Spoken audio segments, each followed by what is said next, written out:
बिस्मिल्लाहिर्रहमानिर्रहीम। अस्सलाम वालेकुम प्यारे बच्चों, खुश आमदीद। उम्मीद करती हूँ आप सब खैरियत से होंगे। मैं हूँ आपकी टीचर आमना अमाद। जैसा कि आप जानते हैं, हम बाब नंबर 2 पढ़ रहे हैं, फारसी, यूनानी और रोमी तहजीबें। आज का सबक पढ़ने के बाद बच्चे इस काबिल हो जाएंगे कि एथेंस और स्पार्टा के माबैन ताल्लुक की निशानदही कर सकें। ये जो कदीम यूनानी तहजीब हमने पढ़ी थी, उसकी ये मशहूर तरीन शहर है जो कि बड़ी रियासतें थी, जिनके दरमियान हमने ताल्लुक के बारे में आज हमने पढ़ना है। फारसी, यूनानी और रोमी तहजीबें, एथन और स्पार्टा के माबैन ताल्लुक जो है वो आज का हमारा टॉपिक है। सबक का आगाज करते हैं सरगर्मी के साथ। कदीम यूनान में तबकाती बुनियाद पर लोगों के घर कैसे मुख्तलिफ होते थे। हम पढ़ चुके हैं कि कदीम यूनान में जो लोगों के घर थे वो उसमें जो थे वो मुख्तलिफ मकासिद के लिए कमरे बनाए जाते थे, रहाइश के लिए, सामान स्टोरेज के लिए। जो अमरा के घर थे वो इस तरह के होते थे, और जो गरीब गुरबा, जो मतवासित जो तबके थे, मतवस्त तबके, उनके जो घर थे वो मुख्तलिफ अपार्टमेंट्स की तरह बने होते थे। और मुख्तलिफ अपार्टमेंट्स में एक कमरे का भी घर होता था और एक से ज्यादा 2 कमरों के घरों पे भी मुश्तमिल होते थे, जिनमें वो मतवस्त तबके के लोग जो थे रहते थे।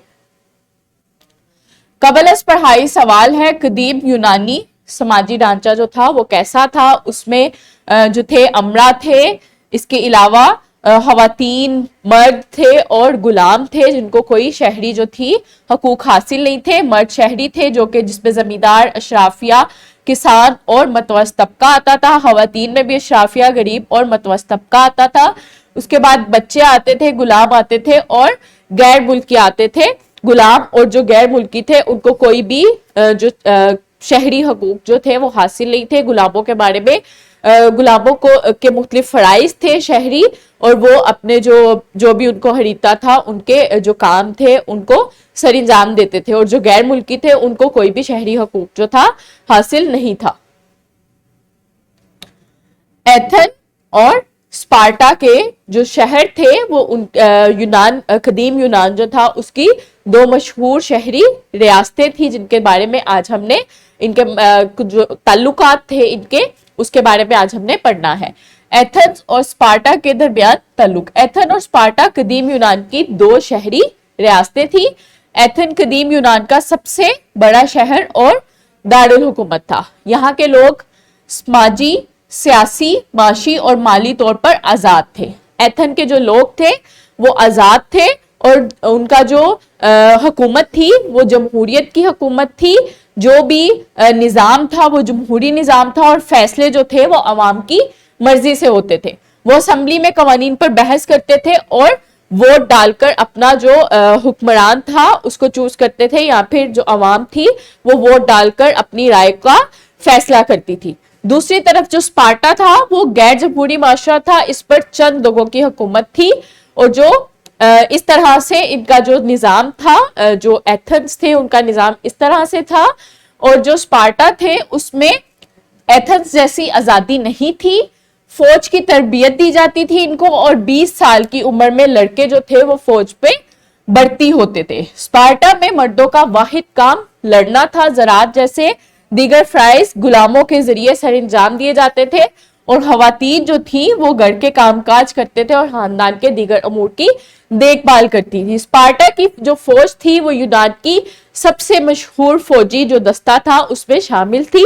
जो एथेंस थे वो अपनी जमहूरियत की वजह से मशहूर थे, और जो स्पार्टा के लोग थे वो अपनी जो फौजी जो अस्करी तबीयत थी उसकी वजह से मशहूर थे कि वहां पे 20 साल की उम्र में फौजी तरबियत दी जाती थी, और वो अपनी फौजी सलाहियतों की वजह से बहुत अहमियत रखते थे।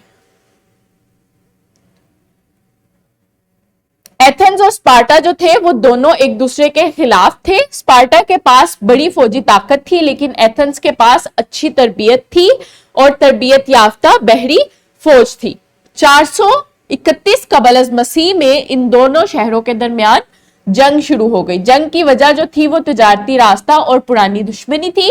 इस जंग को पेलोपोनेशियन वॉर कहते हैं। ये जो जंग थी वो 28 साल तक जारी रही थी। ये तवील जो दुरानिया था, इसमें जो दोनों शहरी रियासतें थी वहां पे हाना जंगी जो थी वो जारी रही थी और दोनों को ही वक्तन फवक्तन शिकस्त और फतह जो थी वो हासिल होती रही। लेकिन ये जंग जो थी वो 404 में एथेंस और इनकी जमहूरी निजाम की शिकस्त के साथ खत्म हो गई थी। प्यारे बच्चों, आज हमने क्या पढ़ा? एथेन और स्पार्टा कदीम यूनानी शहर है। एथेंस जो थे वो अपनी जमहूरियत की वजह से मशहूर थे और यूनान का एथेन जो था वो सबसे बड़ा दारुल हुकूमत था। एथेन में जमहूरी निजाम जो था राइज था और वो अपनी जमहूरियत के निजाम की वजह से मशहूर थे, क्योंकि वहां पे लोगों की जिंदगी जो थी वो आजाद थी और उनको समाजी, माशी और माली आजादी जो थी वो मुकम्मल तौर पर हासिल थी। स्पार्टा गैर जमहूरी निजाम था। स्पार्टा में वहां पे अवाम जो थी फैसले नहीं करती थी, कुछ हुक्मरान जो थे वो हुकूमत करते थे। एथेन और स्पार्टा के दरमियान होने वाली जंग जो थी वो पेलोपोनेशियन वार के नाम से जानी जाती है और ये तकरीबन 28 साल के अरसे तक जारी रही थी और इसमें एथेन की जमहूरी निजाम को शिकस्त हुई थी। दुरुस्त जो मुख्तसर सवालात है इनका आपने जवाब लिखना है। एथेंस का मुख्तसर तारुफ लिखें, ये आपका होमवर्क है। इसको आपने अपनी नोटबुक में इसका जवाब लिखना है और अपने टीचर्स को चेक करवाना है। उम्मीद करती हूँ आपको आज का सबक अच्छे से समझ आया होगा। मिलते हैं अगले सबक में, अपना बहुत ख्याल रखिएगा। बहुत शुक्रिया, अल्लाह हाफिज।